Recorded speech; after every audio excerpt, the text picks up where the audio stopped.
They loved what you gave them. They never loved who you were. There was a man named Henry, and everyone smiled when he walked in because Henry always paid.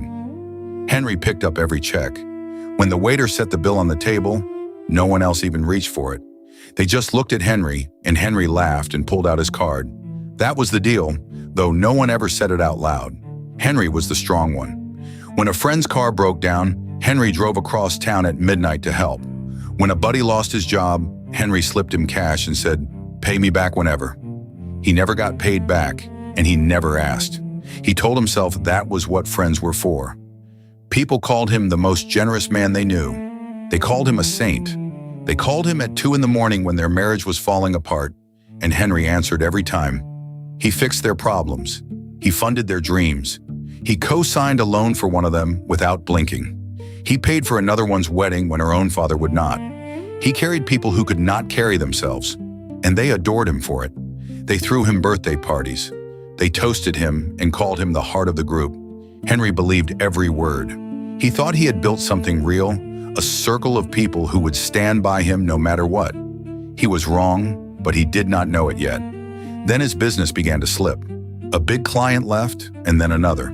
Henry did not tell anyone at first because he was ashamed. He kept picking up the checks even as his account ran dry. He kept saying yes when a friend needed a loan because saying no felt like losing them. And slowly the money ran out. The day came when Henry could not pay. The bill sat on the table, and for the first time, Henry did not reach for it. He looked up, and he saw something he had never seen before.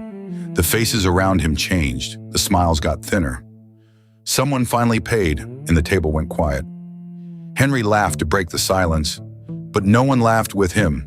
That was the first crack, and it spread fast. The next week, a friend he had rescued a dozen times did not return his call. Henry told himself the man was just busy. Then another one went quiet. Then the group chat that used to buzz all day slowed to nothing. Henry sent messages and he watched them go unanswered. He was not asking for anything now. He just wanted to talk, to be near the people he loved. He remembered how they used to fight for the seat next to him. Now he could not get a single one of them to say hello, and they were gone. It got worse. Henry lost the business completely. He sold his car.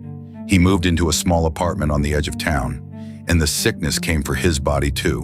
His back gave out, his hands shook, and the strength he had spent on everyone else was gone. He needed help now, the way they had always needed him. So he made the calls. He called the friend whose rent he had paid. He called the man he had driven across town to save. He called the woman he had comforted at 2 in the morning again and again. And one by one, they did not answer. One by one, the people he had carried let him fall. He sat alone in that small apartment and stared at a phone that never rang. And here is the part that broke him. He thought they left because he had failed. He thought if he could just get back on his feet, they would come back. But that was not the truth. The truth was colder than that. They had never been there for Henry at all. They were there for what Henry gave. Every laugh, every toast, every "you're the best" was a payment for services rendered. He was not their friend. He was their vending machine, and he had finally run out. And a broken machine gets thrown away, not mourned. The old philosopher Schopenhauer said it plainly. Most friendship is a quiet trade. A man's warmth toward you lasts exactly as long as you are useful to him, and not one day longer. The moment you stop paying out, the warmth stops too. Henry finally understood. They had loved the checks he paid. They had loved the problems he solved. They had loved the strong man who asked for nothing back. They had never once loved Henry. And when the giving stopped, so did everything they called love. Now hear this, because it is about you. Look at the people who circle you when you are strong. Watch what they do the day you have nothing left to give. The ones who stay when your hands are empty are the only real ones you have. Everyone else is a customer, and you are the store. Do not confuse being needed with being loved. Being needed ends the second you run dry. Being loved does not. A dog stays when you have no treats left in your pocket. Too many people will not. You give, and you think you are buying loyalty. You are only buying attendance, and attendance leaves the moment the price gets too high.